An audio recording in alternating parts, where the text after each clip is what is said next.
Yes ndongeye ndagusuhuje kandi ndakuramukije aho uherereye hose, ndakubwira ngo amahoro n'imigisha Imana itanga bibane nawe. Wowe udahwema kudukurikirana buri munsi, wakoze subscribe kuri iyi YouTube channel yitwa United City TV, uri inshuti y'akadasohoka, Imana iguhe umugisha. Nawe ukiri mushyashya utarakonda kuri subscribe, iki ni cyo gihe cyo kubikora kugira ngo ujye uba uwa mbere mu guhita ubona video zacu z'ubwenge zigufasha kuba wakorera amafaranga buri munsi. Abadukurikiye bandi badukurikirana neza buri munsi baracyakorera amafaranga, nubwo hari igihe ariko hano kuri YouTube ducishamo rimwe na rimwe ntidukore bitewe n'ubukeya bwa match zihari, ariko dufite groupe ya VIP murayibona buri munsi imvura yagwa itagwa, tuba tugomba kubahereza ipari kandi igomba kurya buri munsi kabisa. Ngibi ibihamya ngibyo kabisa, abantu b'ingeri zose, abantu bo mu bihugu hafi ya byose by'isi barimo barikorera amafaranga kabisa baciye muri groupe yacu ya betting ya VIP. Uyu munsi ni kwa kabiri, nababwiye ko kwa gatatu no kwa gatandatu mba mfite icyo bita correct score ya pari nziza cyane tuba dufite ihindura ubuzima, ariyo kwa gatandatu. Uyu munsi rero ni kwa kabiri, tuba tugomba kwakira message z'abiyandikisha gufata ipari y'ejo. Nawe rero ukeneye ipari nk'iyi ngiyi, twandikire kuri WhatsApp y'iyi nimero uri kubona kuri screen yawe. Waba ukeneye kujya muri groupe ya VIP, waba ukeneye kujya muri kuba wahabwa iyo pari n'ubundi nkubwira, byose bikurikirane unyuze kuri iyo nimero. Uyu munsi rero ntago hari match nyinshi cyane, ariko kuri nkeya zihari turaza kugerageza turebe ko twababoneramo utwo namwe muri buze gushakiraho amafaranga. Ndahera muri Aziya, ku mugabane wa Aziya hari Champions League yaho, ariko urabizi ko ibigabanyijemo ibyiciro bibiri, hari igice cy'iburengerazuba n'igice cy'iburasirazuba. Buri gice cy'iburasirazuba ni kino gice kiba kirimo za Japan, za China, za India, za Bangladesh. Nicyo gice kiba kiri mu gice cy'iburasirazuba bwa Aziya kabisa. Hanyuma igice cy'iburengerazuba rero nicyo kirimo nicyo gice kirimo bino bihugu byinshi by'Abarabu, bya Qatar, bya Saudi Arabia, byinshi kabisa.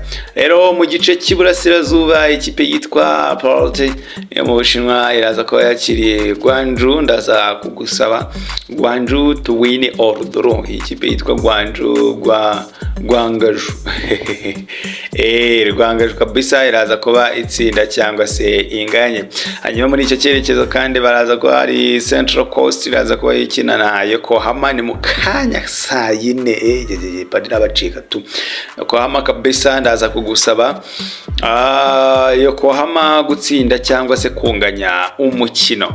Ikipe yitwa Al Hilal twageze mu gice cy'iburengerazuba, noneho iraza ko yakiriye Al Gharafa. Ndaza kugusaba Al Hilal to win plus over ya 1.5 goals muri uyu mukino. Hanyuma twihuta cyane mu gihugu cy'Ubutaliyane, ariyo igikombe cyaho cy'igihugu bakita Coppa Italia, ni AC Milan iraza kuba yakiriye Sassuolo. Ndaza kugusaba AC Milan to win the game kabisa, AC Milan kuba yatsinda uyu mukino. Twihuta cyane mu gihugu cy'Ubudage, muri DFB Pokal kabisa, naho ni igikombe cyabo cy'igihugu. Bielefeld iraza kuba yakiriye Freiburg. Ndaza kugusaba Freiburg to win.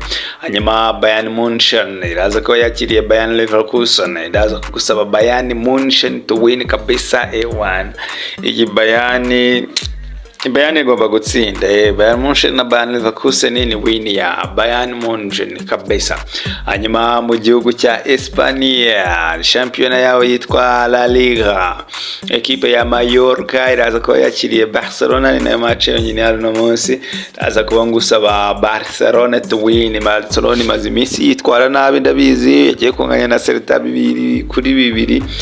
ejo bundi itsindwa na Las Palmas, ariko niba ari abantu kuko bafite gahunda, ikipe ya Hans Flick igomba kuza ikagira ikintu ikora imbere ya Mallorca kabisa. Ndaza kuvuga ko Mallorca na Barcelona iri buze kubitsinda uyu mukino. Nagiye mu gihugu cy'Ubwongereza, ari naho ndi buze gusoreza. Leicester City ni Premier League kabisa, iraza kuba yakiriye West Ham United. Ikipe ya Leicester City yahinduye umutoza, murabizi ko uyu munsi iri buze kubitozwa na Rudy van Nistelrooy, wari umaze gukina imikino hafi 3 mu ikipe ya Manchester United. Harimo imikino 2 yatsinze yakinye n'iyi Leicester, ayitsinda ibitego 8-2 muri iyo mikino yombi.